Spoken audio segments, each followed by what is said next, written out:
Olá pessoal, estamos começando mais uma sessão Fica a Dica de Literatura.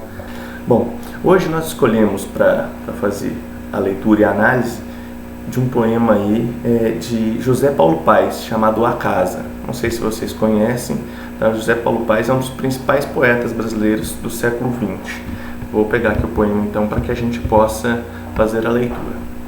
A primeira leitura vai ser direta, sem análise, sem nada, só para que a gente conheça o poema.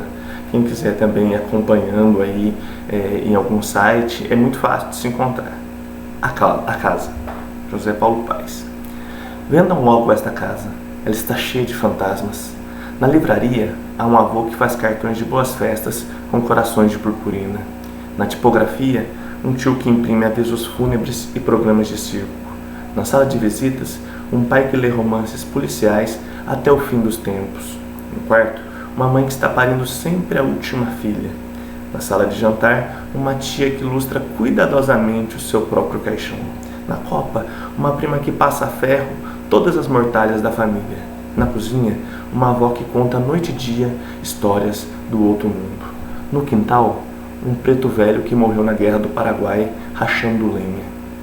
No telhado, um menino medroso que espia todos eles. Só que está vivo. Trouxe-o até ali, o pássaro dos sonhos. Deixe o menino dormir, mas vendam a casa, vendam-na depressa, antes que ele acorde e se descubra também morto. Bom, gente, vamos fazer agora uma análise literal do poema, aquela que não serve. Por que não serve? Porque, como nós falamos já no primeiro vídeo, poesia não pode ser lida como um artigo científico, como um jornal, como algo que considere somente o sentido denotativo. Dessa forma, nós estaríamos limitando imensamente a compreensão do que um poema poderia nos dizer. Tá? Então, vou pegar aqui para a gente entender melhor esse poema. Bom, o primeiro verso diz: vendam logo esta casa, ela está cheia de fantasmas. O sentido literal, então, desse verso seria o de que ela realmente está cheia de fantasmas. Ou seja, de que nós temos uma casa em que há uma série de pessoas que morreram e continuam vivendo lá. Tá bom? Aí a gente teria, por exemplo, a consideração de que há um avô morto, um tio, um pai, uma mãe, uma tia, uma prima, uma avó, um preto velho, e que no telhado tem um menino medroso que está fugindo desses fantasmas. Bom, essa interpretação é uma interpretação limitada e ela esbarra, inclusive, no final, principalmente na última estrofe. Quem tiver um pouquinho mais de atenção e sensibilidade vai perceber aí, quando está dito aqui, ó, só que está vivo, trouxe-o até ali o pássaro dos sonhos. Esse verso é um verso bastante intrigante, é um verso que nos faz pensar assim, poxa, mas trouxe-o até ali o pássaro dos sonhos. Primeiro que se nós formos tentar ler literalmente vai ser impossível, porque até onde eu saiba não existe um pássaro especificamente dos sonhos. Mas também porque isso vai nos levar a uma interpretação mais complexa do poema. Eu vejo nesse verso um momento aí que transforma completamente a interpretação que nós podemos ter, tá? Bom, se a gente não pode interpretar de maneira literal, ou seja, ao pé da letra esse poema, porque ele fica bastante restrito, nós temos que imaginar uma outra maneira de interpretá-lo. Por isso, eu vou pegar alguns versos e mostrar para vocês algumas analogias. Não sei se vocês perceberam, acredito que sim, mas esse poema fala de muitas coisas fúnebres, muitas coisas de morte, muitas coisas ligadas aí até mesmo ao sobrenatural. Por exemplo, o primeiro verso fala de fantasmas. Depois nós temos aí o tio, por exemplo, ele imprime avisos fúnebres. Avisos fúnebres são avisos ligados à morte. Um pai, por exemplo, que lê romances policiais até o fim dos tempos. Até o fim dos tempos dá uma ideia também de que ele não vai morrer. Pode-se pensar também porque ele já morreu. Romances policiais sempre envolvem ideias de morte. A mãe, por exemplo, está parindo a última filha. Esse adjetivo última aí é importantíssimo, adjetivo numeral, ele é importantíssimo também porque ele vai dar pra gente uma ideia de algo que está acabando, algo que também está relacionado a uma ideia de morte. No caso da tia, que ilustra cuidadosamente o próprio caixão, esse advérbio cuidadosamente aí, ele valoriza muito o verso, porque ela não está simplesmente ilustrando o caixão como uma obrigação qualquer, mas algo com que ela faz com muito cuidado, com muita atenção. Ou seja, essa tia teria uma apreciação especial pelo próprio caixão, ou ainda a prima que vai passar a ferro às mortalhas, né? Aquelas roupas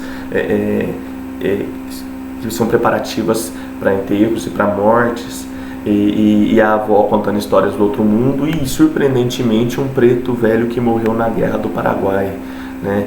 Então tem muita gente aí relacionada no poema com a ideia de morte, e isso nos faz dar um salto importantíssimo na leitura, porque se a gente não puder ler literalmente, tiver obrigatoriamente que pensar em outro sentido para o poema, nós temos que pensar num sentido de que, na minha opinião pelo menos, os moradores, eles não estão mortos, eles não são realmente fantasmas, eles são pessoas que estão ali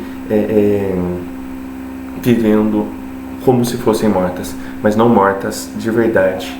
Vamos dar uma olhadinha novamente no poema para ver se vocês concordam comigo, e aí eu vou fazer alguns comentários também. Vejam: a casa, José Paulo Paes. Vendam logo esta casa, ela está cheia de fantasmas. Na livraria há um avô que faz cartões de boas festas com corações de purpurina. Na tipografia, um tio que imprime avisos fúnebres e programas de circo. Na sala de visitas, um pai que lê romances policiais até o fim dos tempos. Vou fazer uma pausa terminando esses 4 primeiros versos. Se ele ler até o fim dos tempos, dá claramente uma ideia de algo que vai se repetir, né? No quarto, uma mãe que está sempre parindo a última filha. Na sala de jantar, uma tia que ilustra cuidadosamente o seu próprio caixão. Na copa, uma prima que passa a ferro todas as mortalhas da família.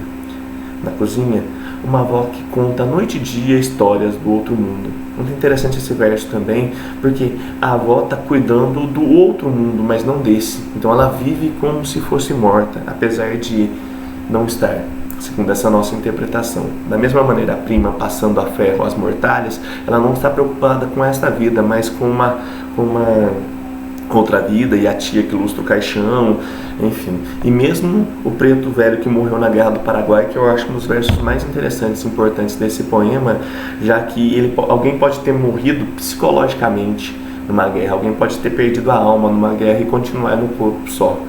Então isso teria uma interpretação bastante forte, creio eu, né, para esse poema, e nesse verso especificamente, né? As pessoas podem morrer na guerra mesmo continuando vivas no corpo.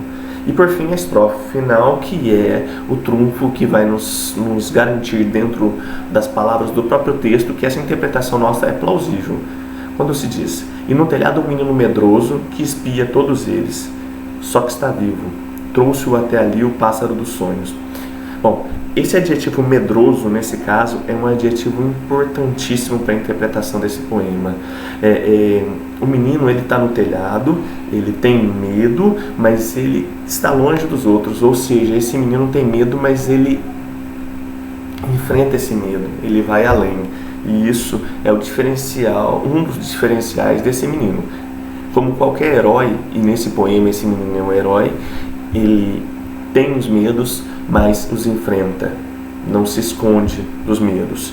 E esse menino está vivo ao contrário dos outros, e a gente chega nesse verso a uma conclusão muito interessante, a uma conclusão de que, como o verso diz, trouxe-o até ali o pássaro dos sonhos. O pássaro, ele voando, ele vai levar o menino para um lugar mais alto, nesse caso o telhado, e é um pássaro, não é um pássaro qualquer, mas um pássaro dos sonhos. O que diferencia esse menino dos outros é que ele sonha. O que faz esse menino melhor, ou vivo pelo menos, é o fato de ele sonhar.